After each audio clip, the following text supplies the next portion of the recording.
Bismillahirrahmanirrahim. Assalamualaikum warahmatullahi wabarakatuh. Alhamdulillahi rabbil alamin, hamdan katsiran tayyiban mubarakan fihi kama yuhibbu rabbuna wa yardah. Salatu wassalam ala nabiyyina Muhammadin wa ala alihi wa sahbihi ajma'in, amma ba'du. Para bapak, para ibu sekalian, para ikhwan dan para akhwat rahimani wa rahimakumullah. Alhamdulillah, setelah libur panjang Allah mudahkan kita untuk melanjutkan kembali pelajaran dari kitab Tajrid At-Tauhid Al-Mufid karya Al-Imam Taqiyuddin Ahmad bin Ali Al-Maqrizi Asy-Syafi'i rahimahullahu ta'ala, yang dijelaskan oleh Syekh Shalih bin Fauzan Al-Fauzan hafizahullahu ta'ala. Ya, sedikit mengulang kembali yang terakhir kita bahas, yaitu ketika Al-Imam Al-Maqrizi menyampaikan hadis bahwasanya Rasulullah sallallahu alaihi wasallam bersabda, kullu amalin laisa alaihi amruna fahuwa raddun. Setiap amalan soleh atau amalan ibadah yang tidak ada tuntunannya dari kami, dari Rasulullah sallallahu alaihi wasallam, maka tertolak.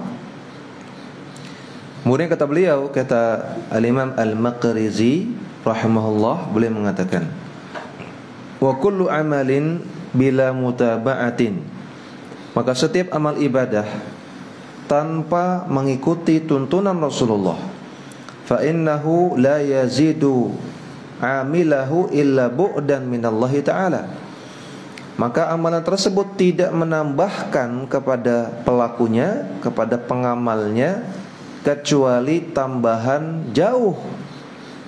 jauh dari Allah subhanahu wa ta'ala. Jadi orang yang mendekatkan diri dengan Allah dengan amalan bid'ah, maka bukan tambah dekat dengan Allah, tapi tambah jauh. Ini kata Al-Maqrizi. Fa innahu ta'ala la yu'badu illa bi amrihi. Kenapa demikian? Karena sesungguhnya Allah Ta'ala tidak boleh disembah, tidak boleh diibadahi kecuali dengan aturannya, dengan aturan dari Allah Subhanahu wa ta'ala, dengan syariat dari Allah Subhanahu wa ta'ala. La bil ahwa'i wal ara'i, bukan dengan hawa nafsu, bukan dengan pendapat-pendapat manusia. Nah, maka perhatikan ya, amalan bid'ah tidak ada kebaikan di dalamnya sama sekali. Pertama, amalannya tertolak, artinya tidak diterima oleh Allah Subhanahu wa ta'ala. Yang kedua, orang yang mengamalkannya berdosa, karena amalan bid'ah termasuk penyimpangan dalam agama, pelakunya berdosa. Makanya dalam hadis yang lain Nabi mengatakan, kullu bid'atin dhalalatun, setiap kebid'ahan adalah kesesatan. Yang ketiga, bukan tambah dekat, malah tambah jauh dari Allah. Orang yang melakukan amalan bid'ah, dia merasa sedang mendekatkan diri kepada Allah, akan semakin dicintai oleh Allah. Itu sangkaan dia. Tapi kata para ulama, ya di antaranya kata Al-Maqrizi di sini, orang yang melakukan amalan bid'ah justru bertambah jauh dari Allah Subhanahu wa ta'ala, justru bertambah jauh dari cinta Allah Subhanahu wa ta'ala. Kenapa? Karena Allah ingin disembah dengan aturan yang telah Allah tetapkan. Allah enggak ingin disembah dengan cara-cara yang lain, dengan aturan sendiri, dengan logika manusia, dengan hawa nafsu dan pendapat-pendapat manusia. Karena Allah yang paling tahu bagaimana cara dia disembah, bagaimana seharusnya manusia menyembah dia, menyembah Allah Subhanahu wa ta'ala. Dengan manusia membuat cara-cara baru yang berasal dari logikanya, berasal dari hawa nafsunya atau pendapatnya, sama saja dia telah mendahului Allah Subhanahu wa ta'ala, melangkahi Allah Subhanahu wa ta'ala. Maka Allah enggak suka. Sehingga orang yang melakukan bid'ah justru akan bertambah jauh dari Allah. Kemudian kata Syekh Shalih Fauzan hafizahullahu ta'ala, beliau mengatakan, kullu amalin laysa fihi mutaba'atun lirrasuli fa innahu la yazidu 'amilahu illa bu'dan 'anillahi azza wa jalla. Setiap amalan ibadah yang tidak mutaba'ah, tidak mengikuti tuntunan Rasulullah, maka tidak akan menambahkan kepada pengamalnya kecuali hanya bertambah jauh dari Allah Subhanahu wa taala. Wa huwa yaz'umu annahu yataqarrabu ila Allah bihi. Padahal orang yang melakukan bid'ah dia menyangka sedang mendekatkan diri kepada Allah. Wa huwa ya'buduhu 'anillahi. Dan dia sudah menyangka bahwasanya dia sedang beribadah, sedang menyembah Allah Subhanahu wa taala. Tapi ternyata zong, tidak dapat apa-apa, bahkan malah bertambah jauh dari Allah. Nas'alullaha al-afiyata. Semoga kita diselamatkan dari kebid'ahan. Amin ya rabbal alamin. Kemudian beliau juga mengatakan, la ya'budullaha azza wa jalla ibadatan sahihatan illa bi amrihi. Seseorang tidak boleh menyembah Allah azza wa jalla dengan ibadah yang sah, dengan ibadah yang sahih, kecuali dengan aturan Allah. Karena masalah ibadah ini kan hubungan antara manusia dengan Allah, maka Allah yang ngatur. 100% aturannya harus dari Allah.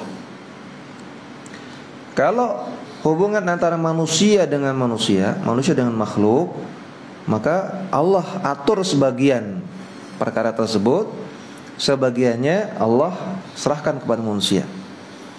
Ya, makanya ada hadis Nabi mengatakan, antum a'lamu bi umuri dunyakum. Kalian lebih paham tentang urusan dunia kalian. Artinya urusan dunia yang tidak ada aturan dari Allah, bebas. Jenengan mau pakai baju warna apa, asalnya bebas. Jenengan mau pakai lengan pendek, lengan panjang, bebas. Jenengan mau pakai sarung, mau pakai celana panjang, bebas. Ya, tidak diharuskan begini begitu. Maka urusan dunia yang tidak ada aturannya dari Allah, bebas. Sebagian urusan dunia Allah atur, ya, masalah akad jual beli, akad utang piutang, akad nikah dan lain-lain.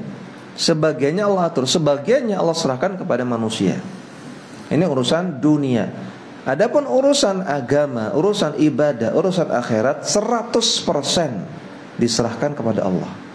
100% kita ikut aturan Allah Subhanahu wa taala. Tidak ada ruang untuk akal, tidak ada ruang untuk mendapat atau hawa nafsu. Qala ta'ala, Allah ta'ala berfirman, wa ma umiru illa liya'budullaha mukhlishina lahuddin. Dan tidaklah kita diperintahkan oleh Allah kecuali untuk menyembah kepada Allah semata dan mengikhlaskan amalan soleh hanya kepada Allah. Surat Al-Bayyinah ayat yang kelima. Mukhlishina lahuddin ay mukhlishina lahul ibadata. Mengikhlaskan din dalam ayat ini maksudnya mengikhlaskan ibadah hanya kepada Allah. Wa kullu amalin laysa fihi ikhlasun fahuwa batilun. Maka semua amalan yang tidak ikhlas dalam melakukannya, maka amalannya batal, enggak sah. Wa kullu amalin laysa fihi mutaba'atun fahuwa batilun. Dan setiap amalan yang tidak mutaba'ah, tidak mengikuti tuntunan Rasulullah sallallahu alaihi wasallam, maka juga amalannya batal. Intaha ad-darbul awwalu. Maka sampai sini penjelasan Al-Maqrizi tentang jenis orang yang pertama. Karena Al-Maqrizi sedang membahas tentang jenis-jenis manusia dalam masalah ikhlas dan mutaba'ah. Ya, dalam masalah ikhlas dan mengikuti tuntunan Rasul. Golongan yang pertama yang sedang kita bahas adalah orang-orang yang dia ikhlas dan mutaba'ah, melakukan dua-duanya. Dalam beribadah dia ikhlas, hanya mengharap wajah Allah semata, dan tata caranya mengikuti tuntunan Rasulullah. Ini golongan yang terbaik, yaitu ahlul ikhlasi wal mutaba'ah, orang-orang yang ikhlas dan mengikuti tuntunan Rasulullah. Wa haula'i humus su'ada, dan merekalah orang-orang yang berbahagia di dunia dan di akhirat. Orang-orang yang berbahagia adalah orang-orang ikhlas dan mutaba'ah. Bahagia di sini nggak harus kaya raya, nggak harus banyak duit, nggak harus punya rumah mewah, kendaraan bagus, nggak harus. Bahagia adalah ketika dia istiqomah di dunia. Orang istiqomah di dunia maka dia bahagia. Rasulullah SAW, apakah beliau kaya raya? Tidak. Ya, beliau kadang satu hari nggak dapat makanan. Bahkan dalam hadis sahih, terkadang Nabi 3 hari baru dapat makanan. Jadi 2 hari nggak makan, 1 hari baru makan. Apakah beliau sengsara? Tidak. Bahkan beliau orang yang sangat atau paling berbahagia. Karena beliau istiqomah dari awal sampai akhir. Maka orang yang ikhlas dan mutaba'ah adalah orang-orang yang berbahagia. Walakin hadza yahtaju ila umurin. Namun untuk menjadi orang yang seperti ini butuh beberapa perkara. Itu butuh 2 perkara. Untuk menjadi orang istiqomah, menjadi orang yang ikhlas bertauhid dan mutaba'ah, ngikuti sunnah. Agar kita istiqomah di atas tauhid dan sunnah. Gimana caranya?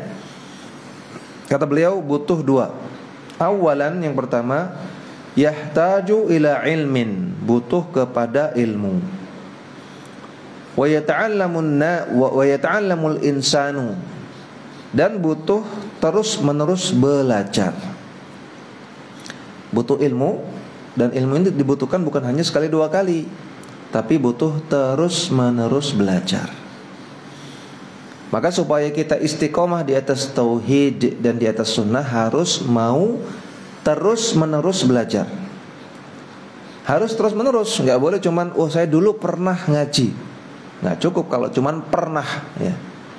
Harus terus menerus ngaji. Jangan tinggalkan majelis ilmu sampai mati. Apapun yang terjadi, siapapun presidennya, tetap ngaji, ya. Apapun gejolak politik yang terjadi, tetap ngaji. Mau banyak duit, mau ekonomi seret, mau Indonesia gelap, mau Indonesia padang, terang benderang, tetap ngaji. Mau bensin harganya selangit, mau bensin gratis, tetap ngaji. Terus sampai mati. Ketika seseorang mulai meninggalkan majelis ilmu, maka itulah awal kebinasaan dia. Itulah awal futurnya dia dari sunnah. Itulah awal dia belok. Sudah tidak istiqomah lagi, sudah mulai ngawur, ngaco. Itu ketika dia mulai tinggalkan majelis ilmu, ya. Ini saya amati, walaupun ini butuh penelitian mendalam, ya, tapi ini secara kasar saja. Orang-orang yang sudah kenal dunia pengajian, yang sudah kenal sunnah, yang rumah tangganya awut-awutan, rumah tangganya hancur lebur, banyak masalah, itu ketika dia mulai meninggalkan majelis ilmu. Biasanya seperti itu, ya. Sudah ngaji, jenggotnya panjang, ya, katoknya cingkrang, istrinya cadaran, ya, mungkin jidatnya hitam dan macam-macam. Tapi kok rumah tangganya utang-utang, cekcok, ya, ngancam cerai, KDRT, anaknya nggak jelas kayak gimana. Nah, ini biasanya dia sudah mulai meninggalkan majelis ilmu. Masih suka jagong sama ikhwan-ikhwan, ya, gitu ya. Masih suka kumpul-kumpul dengan ikhwan-ikhwan, tapi ngajinya jarang. Atau suka ngurus pengajian panitia, tapi ngajinya enggak, ya. Kalau ngurus pengajian kan sibuk, ngurus kamera, ngurus kotak infak, ngurus parkir, enggak bisa ngaji. Nah, biasanya yang seperti itu, yang sudah mulai meninggalkan majelis ilmu, enggak mau belajar lagi, biasanya akan mulai kacau kehidupannya, ya. Atau bahkan lebih parah lagi, mulai meninggalkan sunnah, ya, sudah tidak cingkrang lagi, sudah mulai isbal, sudah mulai motong jenggot, ya, sudah mulai salaman dengan perempuan dan lain-lain. Allah musta'an. Nah, biasanya kalau karena mulai meninggalkan majelis ilmu, maka majelis ilmu jangan ditinggalkan. Fala ya'budullaha 'ala ma wajadan nasu 'alaihi. Maka enggak boleh menyembah Allah 'ala ma wajadan nasa 'alaihi. Enggak boleh menyembah Allah dengan mengikuti orang-orang, mengikuti kebiasaan yang ada di masyarakat, sekadar ikut-ikutan, enggak boleh. La budda an yata'allama, wajib untuk mau belajar. Fa ya'rifu ma huwal amalus salihu. Sehingga dengan belajar itu seseorang mengetahui mana amalan yang benar, yang soleh. Wal amalul batilu, dan mana amalan yang batil, amalan yang salah. Merokok itu tetap salah, walaupun hasil statistik 73% laki-laki di Indonesia merokok.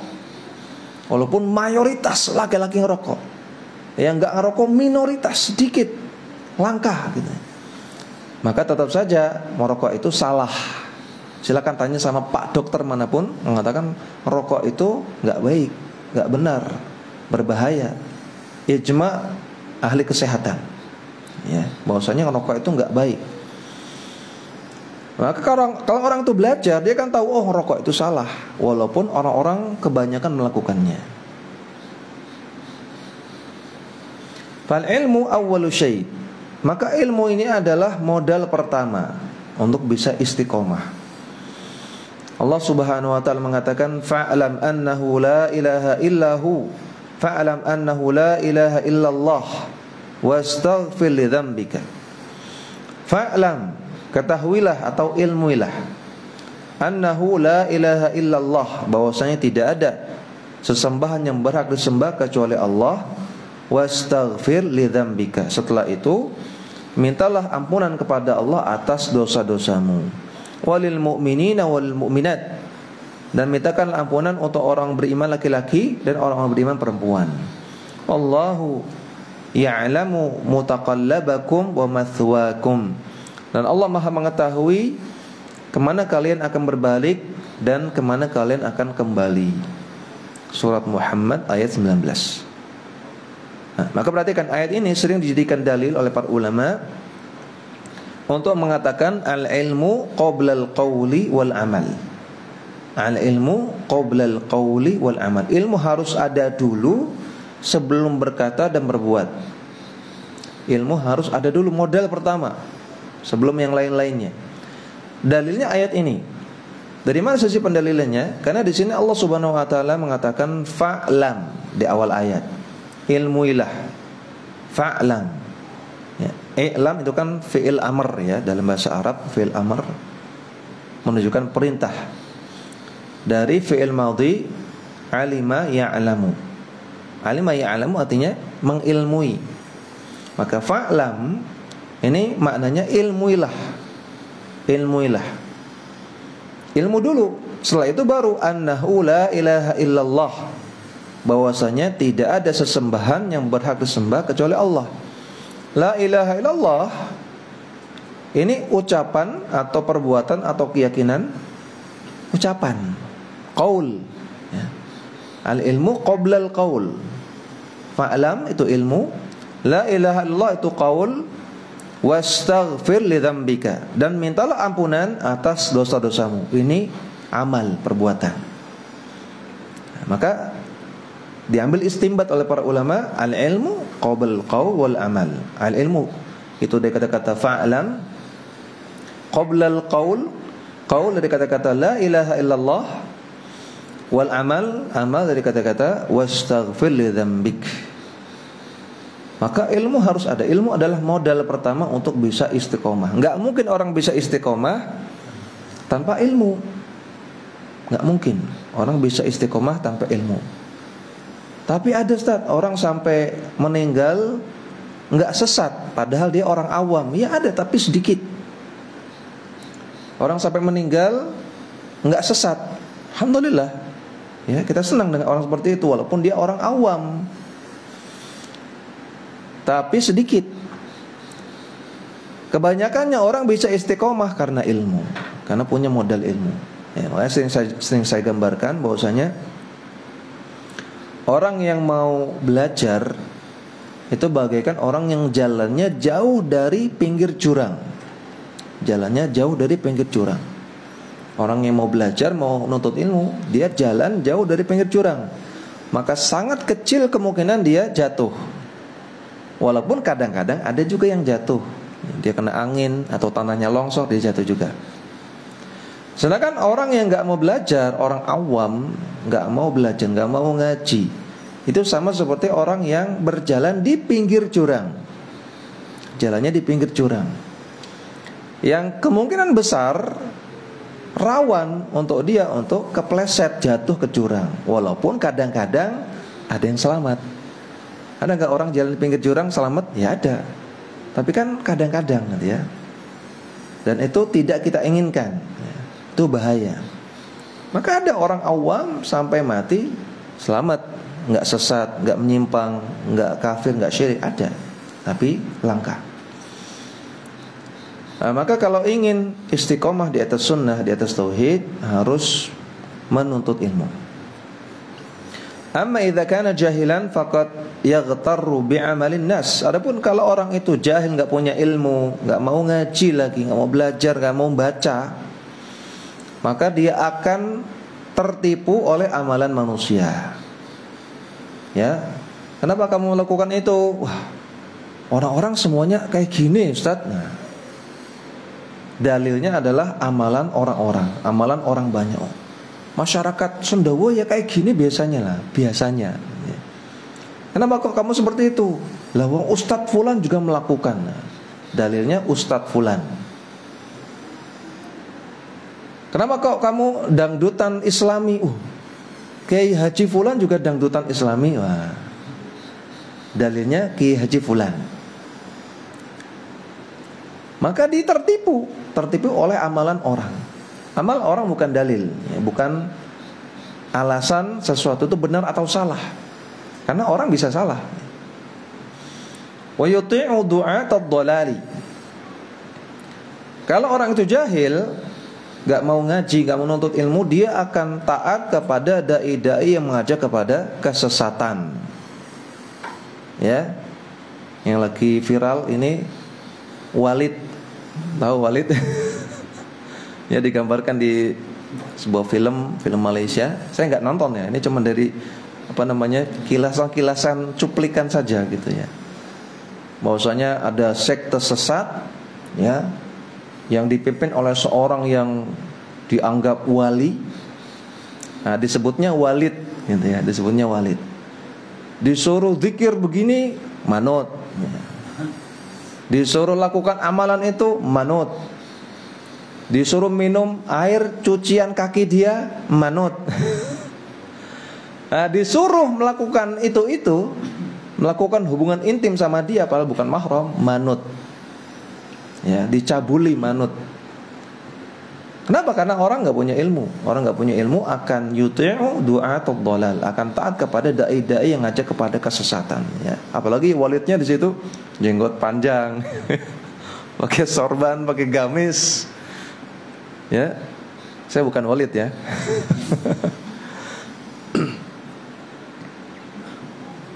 Li'annahu yuhsinu dhanna bihim. Karena orang awam, orang jahil akan berhusnuzon kepada orang-orang yang dianggap dai. Ya, jenggotan sedikit, langsung berhusnuzon. Oh, mungkin ini orang berilmu, mungkin. Ya, jidat hitam sedikit, langsung berhusnuzon. Oh, mungkin ini ulama.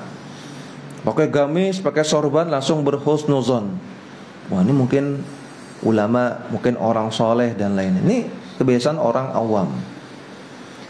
Bi khilafi idza kana indahu ilmun. Berbeda dengan kalau orang itu punya ilmu. Fala yuti'u du'atad dhalal. Dia tidak akan ikut kepada dai-dai yang mengajak kepada kesesatan. Wala yastahsinul batila. Dan orang berilmu tidak akan menganggap baik sebuah kebatilan. Ya. Coba, mana ada dalam Islam disuruh untuk melakukan hubungan intim dengan laki-laki yang bukan mahram dianggap sebagai ibadah? Enggak ada. Lawang itu zina jelas. Maka orang punya ilmu tahu, oh ini zina nih, enggak mungkin baik. Ya, tapi orang enggak punya ilmu, orang awam sampai ada yang tertipu di situ ya, sampai ada orang menganggap berhubungan intim dengan wali ibadah. Allah musta'an. Li'annahu yumayyizu bainal haqqi wal batil. Karena orang kalau punya ilmu, dia akan bisa membedakan mana yang hak, mana yang batil. Ini diantara keutamaan ilmu. Nah, sehingga untuk istiqomah di atas sunnah, pertama butuh ilmu dan butuh terus menerus menuntut ilmu. Tsaniyan, yang kedua, agar seseorang istiqomah di atas tauhid dan juga di atas sunnah, dia butuh kepada as-sabru ala ma yulqa minan nasi. Dia butuh untuk bersabar terhadap apa-apa yang dia temui dari manusia. Minal laumi, berupa celaan-celaan, wa tahdidi, berupa ancaman-ancaman, wa tahqiri, berupa perendahan-perendahan, wa tajhili, dianggap bodoh, dianggap enggak tahu, dan lain-lain. Yasbir, dia wajib bersabar. Nah, yang kedua ini yang berat, ya.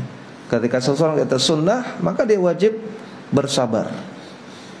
Kalau dibilang fanatik, dibilang ekstrim, dibilang wahabi, macam-macam, udah, itu tuh makanan kita sehari-hari, udah biasa saja. Jangan gentar hanya karena dibilang seperti itu, dibilang wahabi, teroris gitu ya, fanatik, ekstrim, udah itu makanan kita sehari, semua kita merasakan gitu ya. Jangan baper, jangan sedih, jangan gentar, sabar.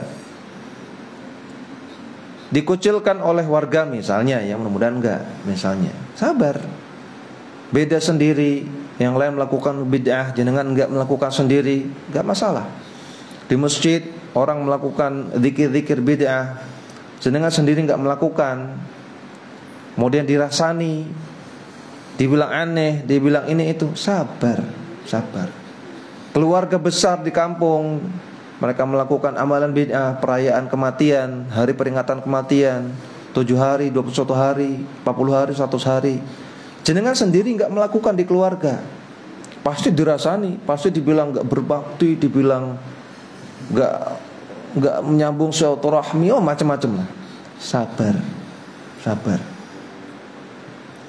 Hadza fi sabilillahi subhanahu wa ta'ala. Karena dia harus tahu dia di atas jalan Allah subhanahu wa ta'ala. Fama yusibuka aqallu mimma yusibur rusula alaihim assalatu wassalam minan nas. Karena apa yang menimpa jenengan, menimpa anda, itu jauh lebih kecil, enggak ada apa-apanya dengan yang menimpa para rasul terdahulu. Ada di antara jenengan yang sampai diusir dari kampung? Enggak ada. Ya paling cuma dirasani aja. Ada niatan jenengan yang sampai diboikot, seperti Rasulullah SAW diboikot di Syi'ab, ya, dalam kisah Hisar Asy-Syi'ab. Hisar artinya pemboikotan, Syi'ab artinya celah di antara dua bukit, di antara dua gunung. Di antara dua gunung ada celah, tapi belakangnya gunung juga gitu ya. Jadi gunung, tengah-tengahnya ada celah, tapi celah ini nggak bolong. Nah kemudian depannya ditutup, jadi nggak bisa kemana-mana.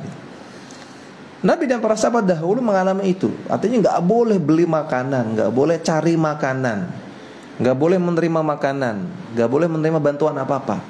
Mereka kelaparan di sana. Ya mereka terputus dari dunia luar. Nggak boleh nikah juga, nggak boleh nengok keluarga, nggak boleh. Sampai ketika itu Khadijah meninggal di sana. Ya.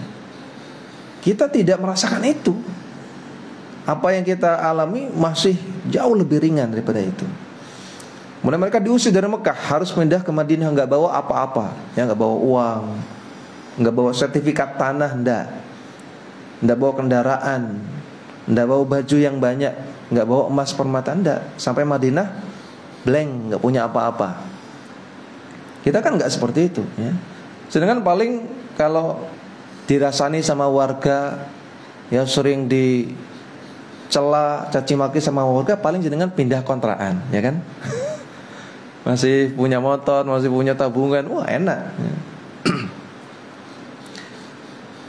Ada yang sampai diancam dibunuh, tidak ada. Ya. Ada yang dibakar, sebagaimana Nabi Ibrahim, tidak ada. Intinya apa yang kita alami ini masih sangat-sangat ringan sekali, sangat-sangat ringan. Sudah, sabar saja. Waqad sabaru ala ma laqau minal adza, dan mereka bisa bersabar terhadap apa yang mereka dapati berupa gangguan-gangguan. Fala budda an tasbira, maka wajib Anda untuk bersabar. Walladzi laysa indahu sabrun la yastamirru 'ala al-'amali yatrukul 'amala. Orang yang enggak bisa sabar, maka dia tidak akan bisa istiqomah beramal soleh, dan dia akan meninggalkan amalan soleh. Dia akan futur, dia akan meninggalkan sunnah, bahkan bisa jadi dia akan meninggalkan tauhid. Naudzubillah. Maka wajib bersabar, wajib bersabar. Kama yajibu an na'lama anna al-insana qad yakunu 'ala sunnatin wa 'ala ikhlasin wa mutaba'atin. Dan wajib untuk kita pahami bahwasanya terkadang seseorang sudah di atas sunnah, sudah di atas tauhid, sudah di atas mutaba'ah, ngikuti Rasulullah.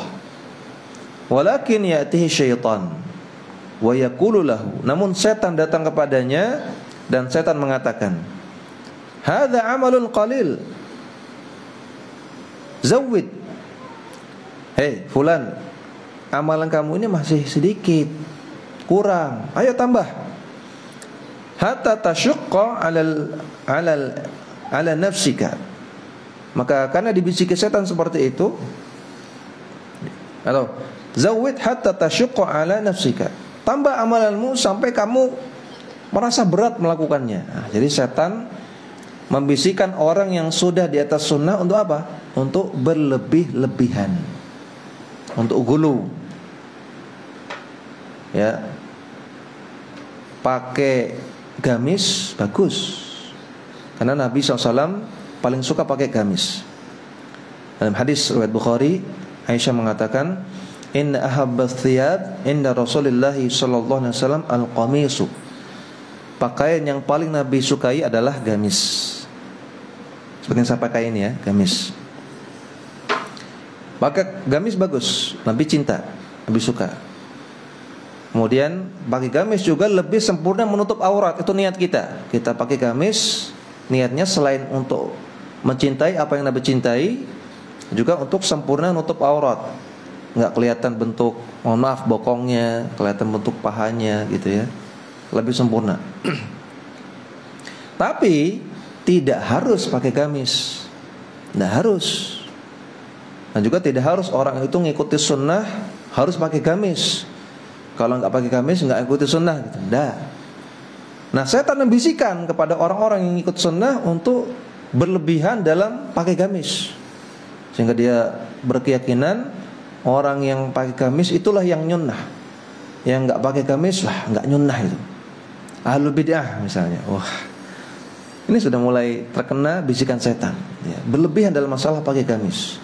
Pakai gamis bagus, tapi jangan mewajibkan orang, jangan mengharuskan orang. Yaqulu lahu, setan juga akan mengatakan sum wala tuftir abadan. Berpuasalah dan jangan berbuka sama sekali. Berpuasalah tiap hari. La tazawwajin nisa. Teruslah beribadah, enggak usah nikah sama wanita. Fahadha yushghiluka, karena nikah itu akan menyibukkan kamu. La tatlubal ilma, sehingga kamu enggak akan nuntut ilmu lagi. Fahadha yushghiluka 'anil ibadah, dan nikah itu akan membuat kamu sibuk, enggak sempat ibadah. Nah, ini bisikan setan ini ya. Nih kalau jenengan terfikir ya, khususnya untuk Mas Aldi ini yang belum nikah. Kalau terfikir, wah nikah itu nanti akan bikin saya gak belajar agama lagi, gak nuntut ilmu lagi. Nikah itu akan melalaikan saya dari ilmu, akan menyibukkan saya. Nah, ini bisikan setan ya. Oh, saya tak nuntut ilmu dulu baru nikah.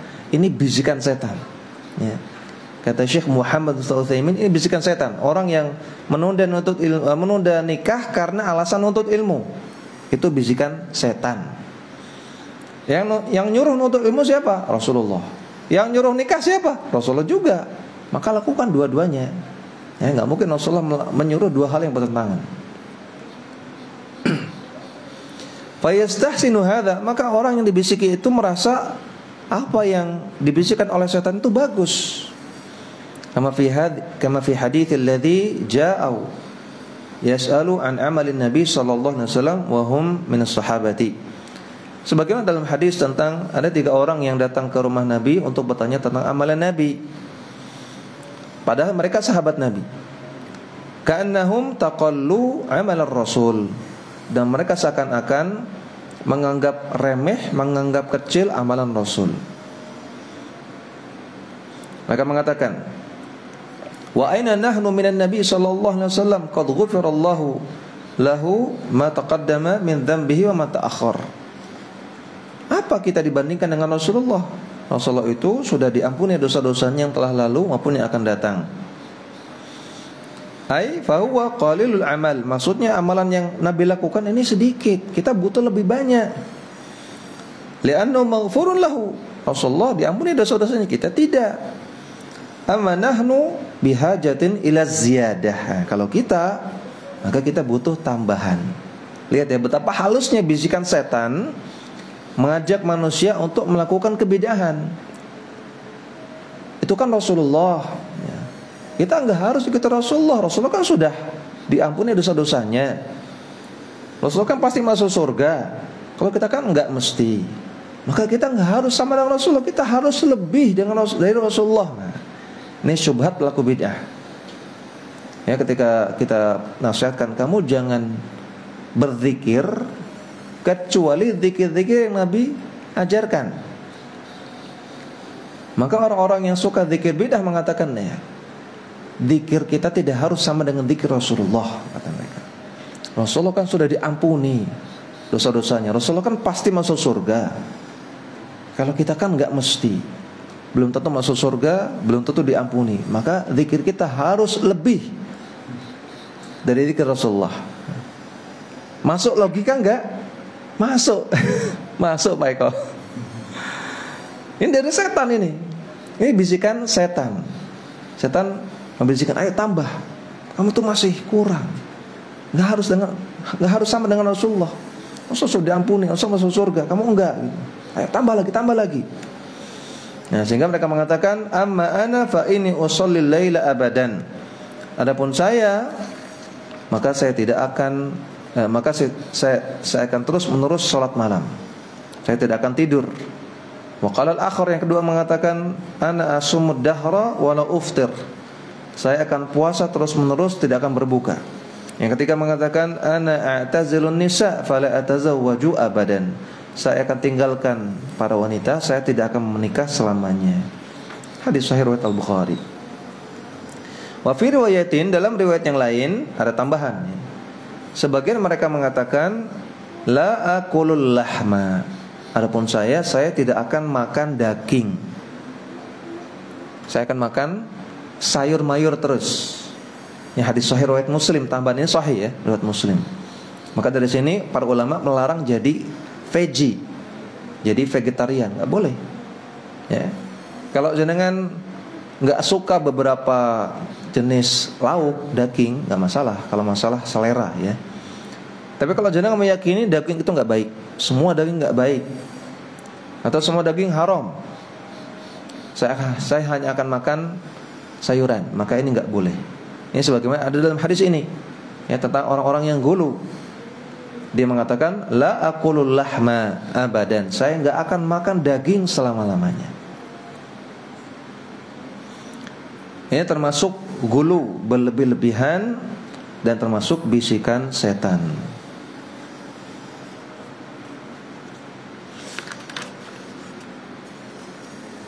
Nah, maka di sini juga perlu sabar. Ini masih bab yang kedua tadi, bab sabar. Bahwasanya ketika orang sudah di atas sunnah, dia harus sabar untuk menepi sunnah. Jangan sampai dia tergoda oleh bisikan-bisikan setan untuk melakukan kebidahan. Ya. Orang yang sudah di atas sunnah, sudah ngaji sunnah, bukan berarti pasti terbebas dari kebidahan. Enggak mesti, ya. Terkadang dia tergelincir, jatuh pada kebidahan. Maka harus terus sabar untuk kokoh di atas sunnah. Jangan ikuti seruan-seruan orang-orang yang ujung-ujungnya ngajak kepada kebidahan. Ya, tinggalkan orang-orang yang seperti itu. Di zaman sekarang banyak orang-orang yang nampaknya mendakwahkan sunnah, tapi apa yang dia dakwahkan ternyata ujung-ujungnya ngajak kembali untuk kepada kebidahan. Banyak. Kalau kita nggak bisa sabar, kalau kita nggak bisa tegar, kita akan jatuh ke sana. Naudzubillah.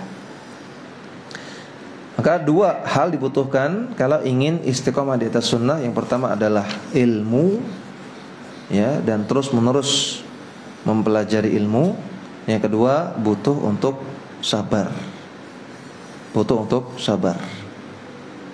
Dan sedikit memurojaah, ya, sabar itu ada 3. Sabar dalam melakukan ketaatan kepada Allah, sabar untuk menjauhi maksiat, dan sabar menghadapi takdir yang pahit. Ya, 3 jenis sabar ini dibutuhkan kalau ingin istiqomah di atas sunnah.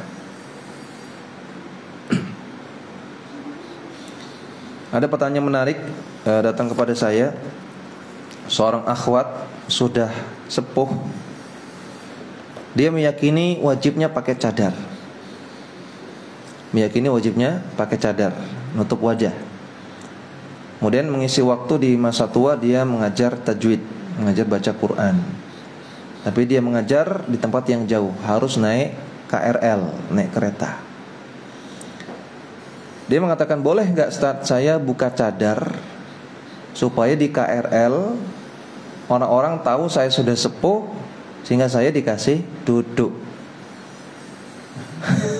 Ini unik sekali pertanyaannya. Dia meninggalkan yang menurut dia wajib, kan wajib kata dia, pakai cadar wajib. Karena dia capek berdiri di atas KRL, dia butuh duduk. Nah, supaya orang ngasih duduk, maka dia lepas cadar.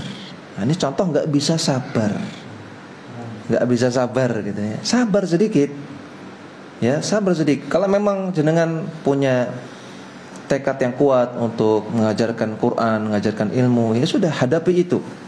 Sabar, berdiri di KRL setengah jam, mungkin 20 menit, capek sedikit, hadapi itu. Jangan cuma gara-gara itu melanggar kewajiban lepas cadar. Jangan, nggak boleh, ya. Ini kalau memang dia meyakini cadar itu wajib, ya. Atau ya sudah, kalau memang sudah sepuh, badan sudah ringkih gitu ya, ya sudah, ngajar yang dekat-dekat saja gitu ya. Nggak usah yang jauh-jauh harus naik kereta, harus berdiri di atas kereta, ya. Yang dekat-dekat saja di kampung sebelah atau di kampung sendiri, kalau memang sudah sepuh. Jangan memaksakan diri, ya. Ini contoh orang nggak bisa sabar dalam melaksanakan kewajiban, ya. Wallahu a'lam. Ada pertanyaan?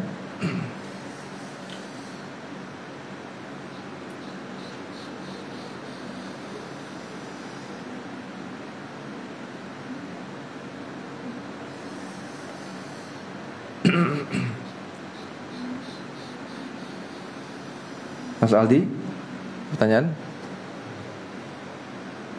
Biasanya Mas Budi, ya. Mas Budi nggak ada ini.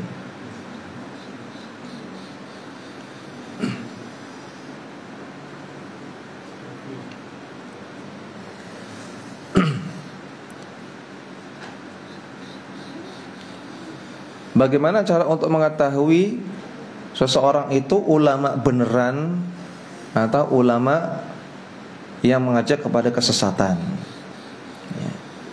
Karena banyak tadi orang awam tertipu. Ada orang jenggotan sedikit dianggap ulama. Ada orang pakai jubah anggap ulama. Ada orang pakai sorban sedikit dianggap ulama. Maka pertama, jangan lihat pada zahir saja, ya. Jangan lihat pada zahir saja. Kemudian yang kedua, orang dikatakan ulama kalau dia punya ilmu. Maka kita lihat ilmunya bagaimana. Dan ilmu itu tidak sekedar keterampilan berceramah di atas mimbar. Bukan hanya keterampilan menukil ayat atau hadis. Nah, tapi ilmu lebih daripada itu. Ya, dia paham bahasa Arab, dia paham ilmu tafsir, dia paham hadis, dia paham usul fikih, dia paham fikih, dia paham akidah Ahlussunnah, dia paham tauhid. Itu ilmu, ya. Maka jangan dulu mengatakan seseorang sebagai ustaz atau ulama sampai kita lihat bagaimana ilmunya. Jangan lihat 1-2 ceramah langsung dikatakan ini ustaz atau ulama. Enggak bisa, ya. Dahulu para salafus saleh sebelum belajar kepada seorang ulama, mereka melakukan investigasi dulu. Jadi apa ya, stalking dulu ya bahasa zaman sekarang. dikepoin dulu nih orangnya ini beneran nggak ulama, diselidiki dulu, nggak cuma melihat jenggotan langsung ngaji, ndak. Ceramahnya bagus bahasanya, retorikanya bagus, kata-katanya quotable, indah-indah, langsung ngaji, ndak. Tapi mereka investigasi dulu, ini gurunya siapa, kemudian ini bagaimana amalannya sehari-hari, bagaimana akhlaknya, kitab apa saja yang sudah dia tulis, muridnya siapa saja, kedalaman ilmunya bagaimana, hafalannya bagaimana, baru ngaji. Sebagaimana kata Ibrahim An-Nakha'i rahimahullahu ta'ala, kanu idza atau ar-rajula liyata'allama minhul ilma. Dahulu para salaf ketika datang kepada seseorang untuk belajar ilmu darinya, fanadharu ila samtihi wa hadyihi wa salatihi, maka mereka melihat kepada tiga. Mereka melihat bagaimana akhlaknya sehari-hari. Jadi dicek, dikuntit gitu ya, ini gimana kalau di pasar gimana, yang suka meso-meso enggak, suka teriak-teriak enggak, kalau ketemu orang gimana, cuek apa nyapa, sama orang tuanya gimana, dicek bagaimana akhlaknya, ditanya sama orang-orang. Yang kedua, ila hadihi, dicek bagaimana manhajnya, bagaimana akidahnya. Ini orang ikut Mu'tazilah enggak, ini orang ikut Jahmiyah enggak, ini orang ikut misalnya Syiah enggak, ya. Ikut Qadariyah enggak, ikut Hizbiyah enggak, dicek dulu. Kalau enggak, akidahnya akidah Ahlussunnah, oke. Kemudian dicek bagaimana sholatnya, diikuti. Ketika di masjid dilihat sholatnya bagaimana, sholat sunnah gimana. Kalau sholatnya ngawur-ngawuran, sholat taraweh 23 rakaat 5 menit, wah ini enggak masuk ini. 23 rakaat 5 menit, ngebut sholatnya. Sholatnya enggak sesuai sunnah Nabi, sholatnya asal-asalan, maka enggak bisa diambil ilmunya. Jadi dahulu para salaf ketika mau belajar kepada seseorang itu dicek dulu, enggak cuma melihat sekilas gitu ya, benar-benar dicek. Kalau sudah oke, semua kriteria masuk, baru belajar kepada ustadz atau kepada ulama tersebut.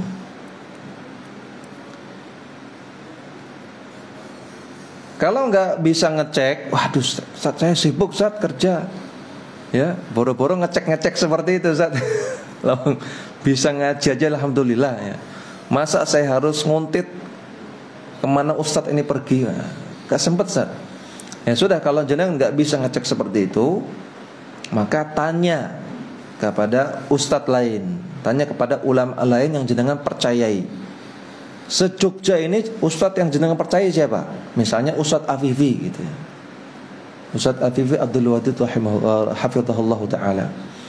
Tanya sama beliau, Ustadz kalau ngaji sama Ustadz fulan gimana? Nah, gitu ya. Ustadz yang jenengan percaya di kota jenengan siapa? Yang sudah dipastikan dia di atas akidah Ahlussunnah, pasti ustadznya gitu.